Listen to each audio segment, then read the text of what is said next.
大家好，我哋又見面啦。咁今次係介紹翻一支我自己都未飲過。咁其實呢個莊我坦白講啊，我完全唔熟嘅。咁但係呢排咧，佢又幾紅喎呢個莊。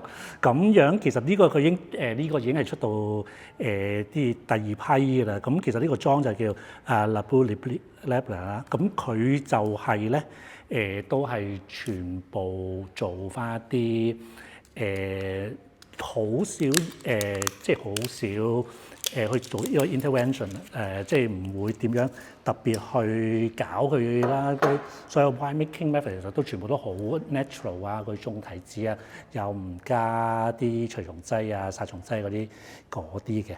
咁今日呢支咧，咁個提子咧就主要係喺翻呢個2023年嘅，咁所以其實都係一支都幾後生下嘅香檳。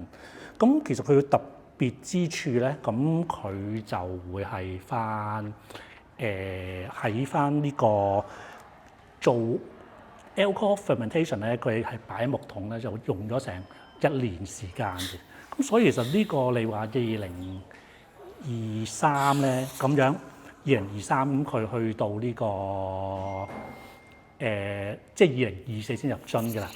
咁佢2024先入樽㗎，咁2024咁樣佢就會會2025年咁樣10月佢先 degorge 嘅。咁其實所以 on list 嘅時間只係得個 around 15個月嘅。咁其實都只係一個好 minimum 嘅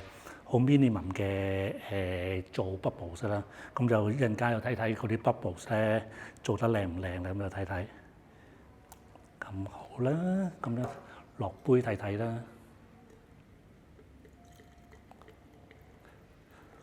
雖然15個月 on list， 咁其實啲 bubbles 都唔錯喎。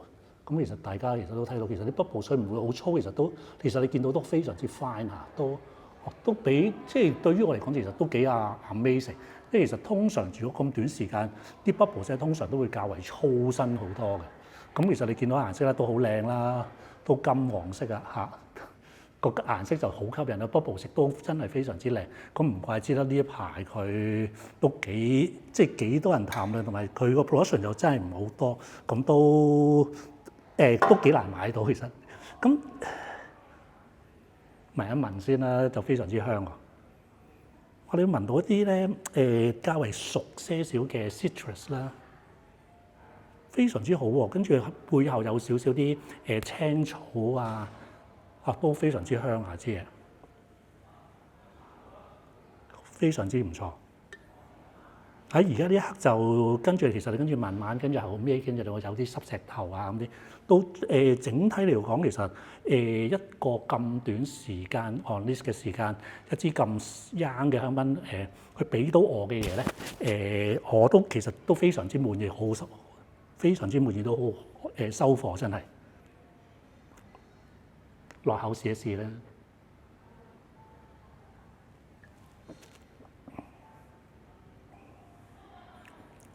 落口個酸度都唔錯喎，個酸度好足夠，就唔會好多時。而家有好多啲 Growler Champagne 有啲我自己就唔係好中意嗰啲，即係其實佢個酸度唔係好夠啦。咁但係呢支絕對係足夠嘅。咁個 fruit 亦都非常之 fresh 啊 ，fresh 得嚟咧，佢又真係後邊咧，你又會感覺到即係好多濕石頭啊，好多仲有些少啲生嘅apricot 啦、生嘅 peach 啦嗰啲。整體嚟講，其實而家都非常之吸引。咁講多少少啦。咁個提子方面咧，佢就係50% 嘅 Pinot Noir 啦，跟住仲有40% 嘅 Meunier， 再加到10% 嘅 Chardonnay。咁佢主要係翻Villa de la Meung 啦，即係有翻香檳區中部咧，喺河邊嗰度。其實主要係翻埃爾嗰個區嗰度附近嘅，主要都係翻。整體嚟講咧，我自己都幾滿意。